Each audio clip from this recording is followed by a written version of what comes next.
Assalamualaikum dan salam sejahtera. Beriring cindai berzapin binduan jadi penyampai, itulah harapan. Terus bersama saya Umar Wahid dalam 15 minit MMTV edisi 25 Ogos 2023. Kita ke berita utama. Menantu bekas Perdana Menteri Tan Sri Muhyiddin Yassin dan seorang peguam disenaraikan. Individu dikendaki selepas dikenakan notis merah oleh Polis Antarabangsa Interpol. Mengesahkan perkara itu kepada utusan Malaysia, Ketua Polis Negara Tan Sri Razarudin Husin berkata, tindakan mengenakan notis merah itu dibuat selepas kedua-duanya belum pulang bagi membantu siasatan Suruhanjaya Pencegahan Rasuah Malaysia SPRM.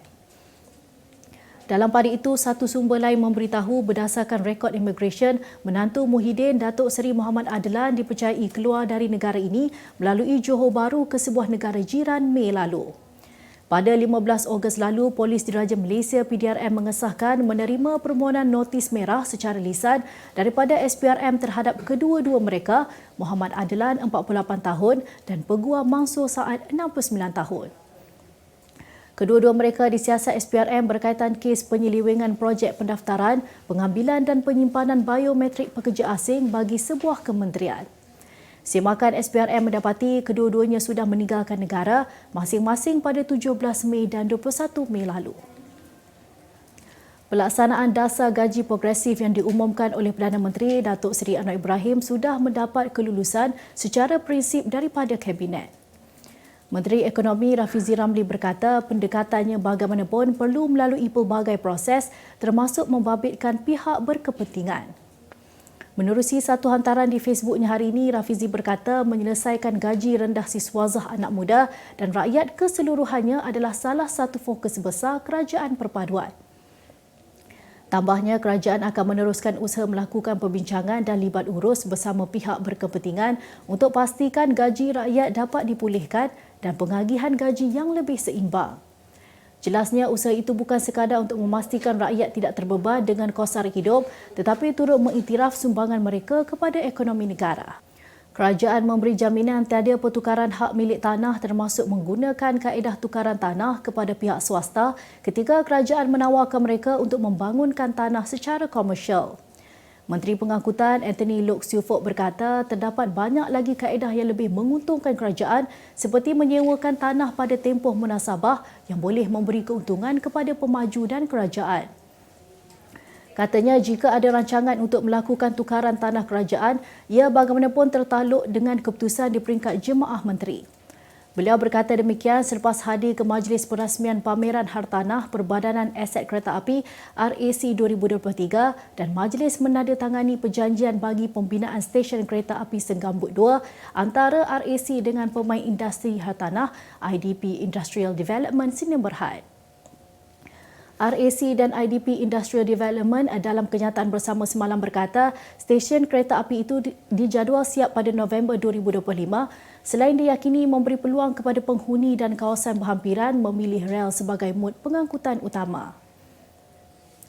Kementerian Pendidikan KPM akan memulakan pelaksanaan modul penghayatan hadis 40 Imam Nawawi secara rintis di 61 buah sekolah menengah kebangsaan agama SMKA dan 228 buah sekolah agama bantuan kerajaan SABK seluruh negara.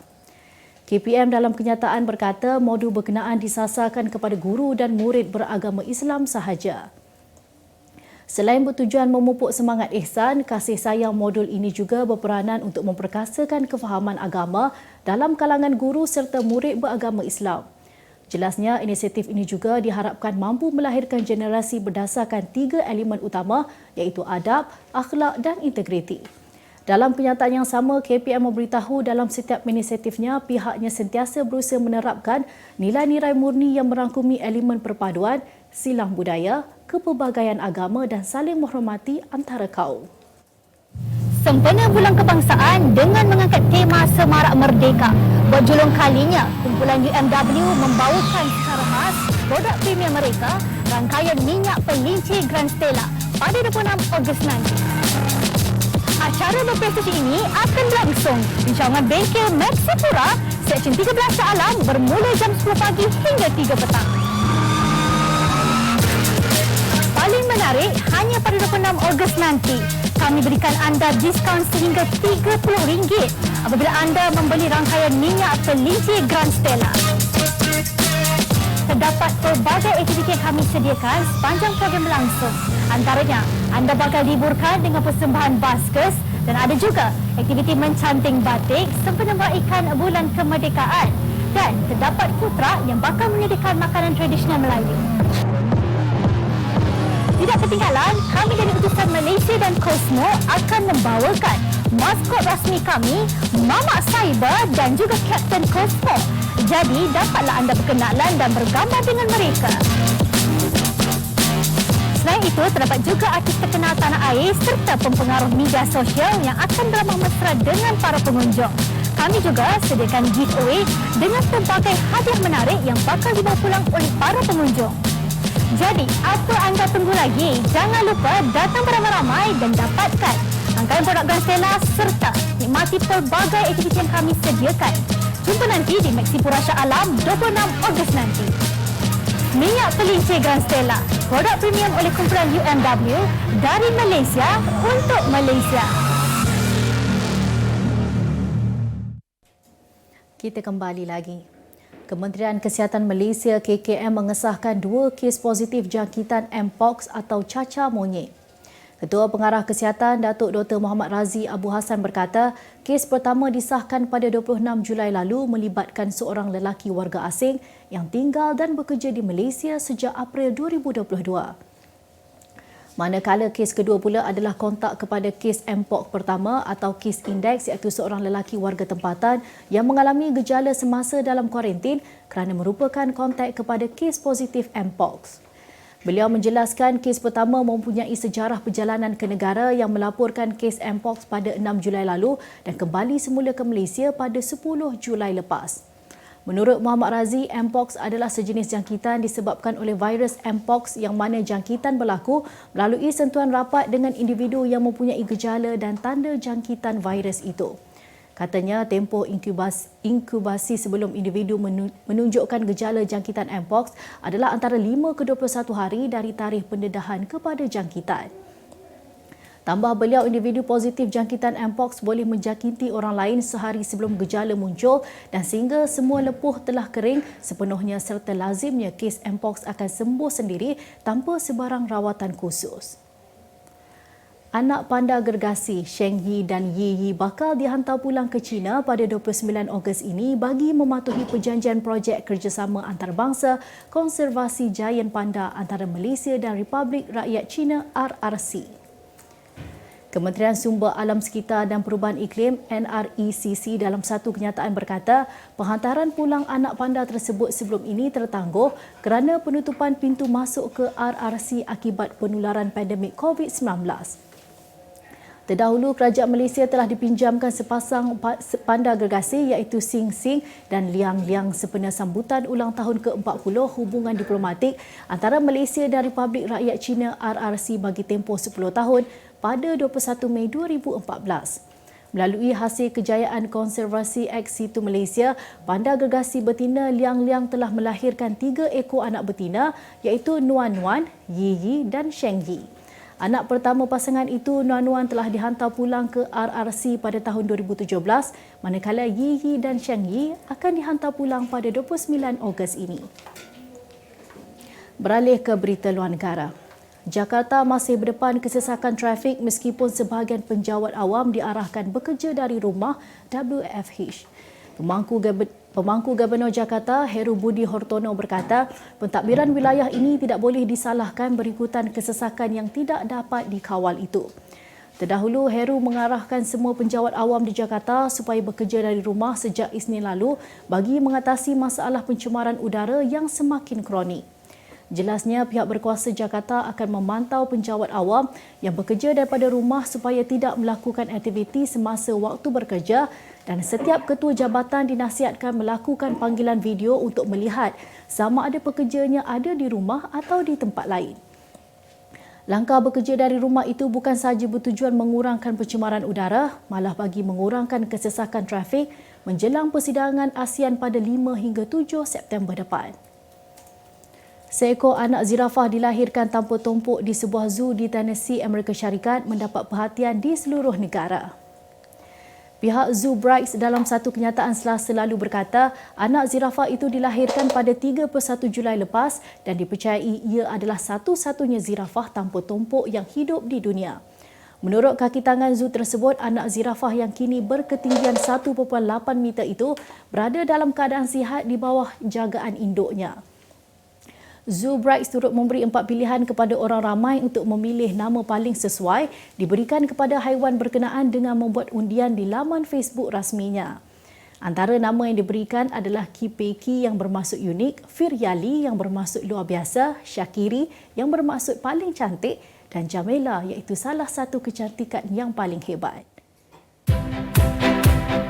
Kemas kini pengetahuan anda tentang isu ekonomi dan pasaran. Merangkumi sektor hartanah, perniagaan, keuangan, komoditi, IKS, halal niaga dan dunia korporat. Sentiasa ikuti perkembangan ekonomi semasa di dalam dan luar negara. Semua informasi terkini hanya di hujung jari. Dapatkan edisi ringgit setiap Isnin hanya di Akhbar Utusan Malaysia.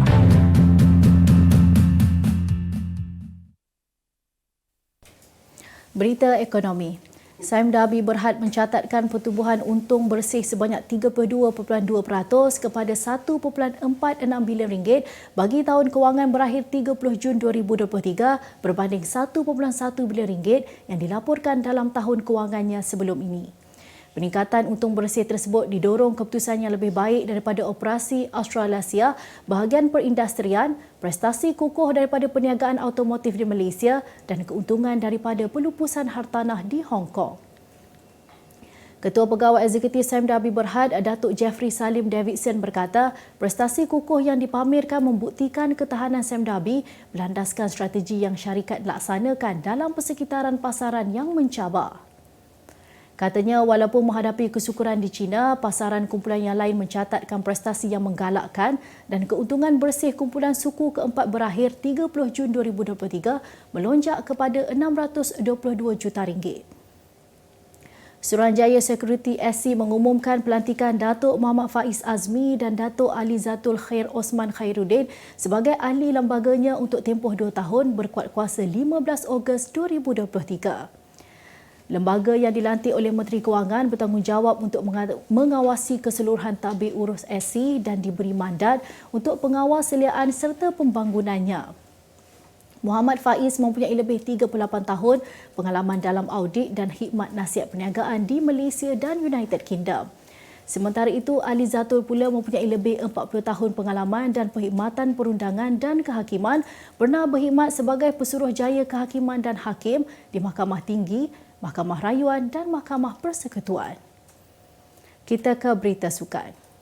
Langkah pemain persorangan lelaki profesional negara Lee Zijia pada kejohanan badminton dunia terhenti di pusingan ketiga selepas disingkirkan pemain tuan rumah Anders Antonsen di Copenhagen, Denmark awal pagi tadi. Pemain nombor 13 dunia itu tewas 18-21, 17-21 kepada pilihan ke-12 Antonsen dalam masa 53 minit. Malah Zijia memberi pujian kepada lawannya kerana bermain lebih baik pada perlawanan itu selain menyifatkan Antonsen mempunyai kelebihan di laman sendiri dan penonton di belakangnya terus memberi sokongan. Cabaran Malaysia dalam persorangan lelaki di Royal Arena kini berakhir selepas kekalahan Zijia. Harapan Malaysia kini terletak kepada 3 pasangannya iaitu penyandang juara beregu lelaki Aaron Chia, Soh Wo Yik, beregu wanita Perlitan M. Tina dan beregu campuran Cheng Tan Ji Toh Yi Wei yang berjaya mara ke suku akhir. Terengganu FC berdepan tugasan mencabar apabila terpaksa berdepan lawan kelab dari Australia dalam undian aksi Piala Konfederasi Bola Sepak Asia AFC. TFC yang berada dalam kumpulan G akan bersaing dengan Central Coast Mariners Australia, Bali United Indonesia dan Stallion Laguna Filipina. Dalam pari itu, Sabah yang berada dalam kumpulan H bersama 3 kelab serantau, Haipong FC dari Vietnam, Hougang United Singapura dan PSM Makassar Indonesia. Sementara itu, pengendali Sabah Datuk Ong Kim Swee mengakui lega dengan hasil undian tersebut dan menjadikan Johor Darul Takzim JDT dan Kuala Lumpur City sebagai panduan utama untuk bersaing di pentas Asia. Sebagai penutup 15 minit MMTV hari ini, saksikan laporan cuaca esok Sabtu 26 Ogos 2023. Jangan lupa dapatkan akhbar utusan Malaysia dan Kosmo untuk berita-berita terkini dan menyeluruh. Sekian sahaja daripada saya, Umar Wahid. Assalamualaikum dan selamat bercuti.